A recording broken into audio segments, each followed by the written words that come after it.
அண்மைச் செய்தி.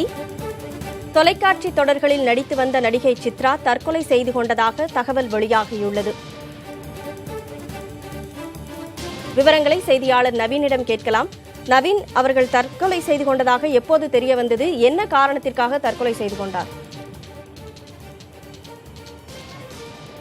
பிரபல சின்னத்திரை நடிகையான சித்ரா என்பவர் தனியார் தொலைக்காட்சியில் ஒளிபரப்பாக வரும் சீரியல் ஒன்றில் தற்போது நடித்து வருகிறார். சென்னை செம்பரம்பாக்கத்தில் உள்ள படப்பிடிப்பு தளத்தில் இந்த சீரியலானது எடுக்கப்பட்டு வருகின்றது கனிமொழி. இந்த நிலையில் திருவான்மியூரை சேர்ந்த இந்த சித்ரா என்பவர் அடிக்கடி வீட்டிற்கு சென்று திரும்பி வர இயலாத காரணத்தினால் செம்பரம்பாக்கம் அடுத்துள்ள பழஞ்சூரில் உள்ள ஒரு தனியார் நட்சத்திர விடுதியில் தங்கி படப்பிடிப்பு மேற்கொண்டு வந்தார். இந்த நிலையில் இன்று நள்ளிரவு 2:30 மணிக்கு அதாவது இந்த நத்தரப்படை காவல் நிலையத்துக்கு 100 அழைப்பில் வந்த தகவலின் பேரில் இந்த நட்சத்திர விதியில் இவர் தூக்கிட்ட நிலையில் தற்கொலை செய்து கொண்டதாக அந்த தகவலை எடுத்து சம்பவ இடத்தில் இருந்து சென்ற காவல்துறையினர் அவரது உடலை மீட்டு கீழ்ப்பாக்கம் அரசு மருத்துவமனைக்கு அனுப்பி வைத்து சம்பவம் குறித்து விசாரணை மேற்கொண்டு வருகின்றனர். தற்போது முதற்கட்ட விசாரணையில் சமீபத்தில் 4 மாதத்திற்கு முன்னர் தான் சித்ராவுக்கு இந்த கரையாஞ்சாவடி பகுதியைச் சேர்ந்த ஏமநாத் என்பவருடன் நிச்சயதார்த்தம் ஏற்பட்டதாகவும் சம்பவத்தன்று அவர் அதே விடுதியில் தங்கியிருந்ததாகவும் கூறப்படுகின்றது கனிமொழி.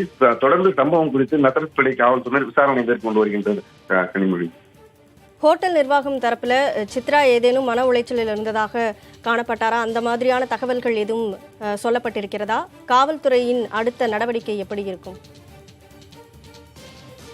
அதாவது நேற்று 2:30 மணிக்கு படப்பிடிப்பு முடிந்து ஹோட்டல் ரூமுக்கு வந்த சித்ரா ஏமநாத்திடம் தான் குளிக்க செல்வதாக கூறிவிட்டு வெளியே செல்ல சென்றதாகவும் வெகு நேரமானதால் ஏமநாத் அறையின் கதவை தட்டியுள்ளார். கதவை திறக்காததால் ஹோட்டல் ஊழியர் கணேஷ் என்பவரிடம் சொல்லி மற்றொரு சாவியை எடுத்து வந்து திறந்து பார்த்த போது சித்ரா அறையில் உள்ள மின்விசிறியில் புடவை மூலம் தனக்கு தானாக தூக்கு மாட்டி பங்கிய நிலையில் இருந்த நிலையில் அதை கண்டு அதிர்ச்சி அடைந்த அவரது வருங்கால கணவர் உடனடியாக அந்த 100 அழைப்பு அழைத்து காவல் நிலையத்தை தொடர்பு கொண்டு இது குறித்து தகவல் அளித்த பிறகு தற்போது நத்தரப்படை காவல்துறையினர் சம்பவ இடத்திற்கு விரைந்து இந்த சம்பவம் குறித்து விசாரணையானது துவக்கியுள்ளனர் கனிமொழி.